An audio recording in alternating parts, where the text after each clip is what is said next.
కావ్యకంఠ గణపతి. ఆయనతో పాటు తమ్ముడు శివరామ శాస్త్రి కూడా వచ్చాడు. వచ్చి ఆయన అరుణాచలేశ్వర దర్శనానికి వెళ్ళారు. అప్పటి వరకు తీర్థయాత్రలలో ఎన్నో దేవాలయాలకు వెళ్ళారు, ఎన్నో దర్శనాలు చేశారు. వచ్చి దుర్గమ్మ దర్శనానికి వెడదామని వెడుతున్నారు. తమ్ముడు, అన్నయ్య నాకు ఆకలేస్తోంది, అన్నయ్య నాకు ఆకలేస్తోంది, అరటిపళ్ళు కొనుక్కుంటాను. ఒరే నువ్వు ఇలా అరటిపళ్ళు తినేస్తే ఆరోగ్యం పాడైపోతుందిరా నీకు. అప్పుడే గణపతి ఉత్సవాలు పూర్తయ్యాయి అరుణాచలంలో. ఏకాదశి తిథి ఆ రోజున. ఎక్కడైనా అన్నదాన సత్రంలో అన్నం పెడతారేమో కనుక్కుంటానుండరా అని చెప్పి ఆయన వెళ్ళి అన్నదాన సత్రవుల్లో అడిగారు. ఇవాళ ఏకాదశి కదండి, అన్నదానం ఉండదు అన్నారు. ఏకాదశి ఉపవాస తిథి.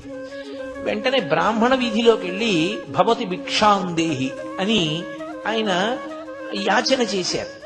ఏ ఇంటికి వెళ్ళినా తలుపులేసేసుకుని నిద్రపోతున్నారు. లేదా ఇవాళ ఏకాదశయా, అన్నం లేదన్నారు. వెతికారు వెతికారు వెతికారు వెతికారు, ఎక్కడా పట్టెడన్నం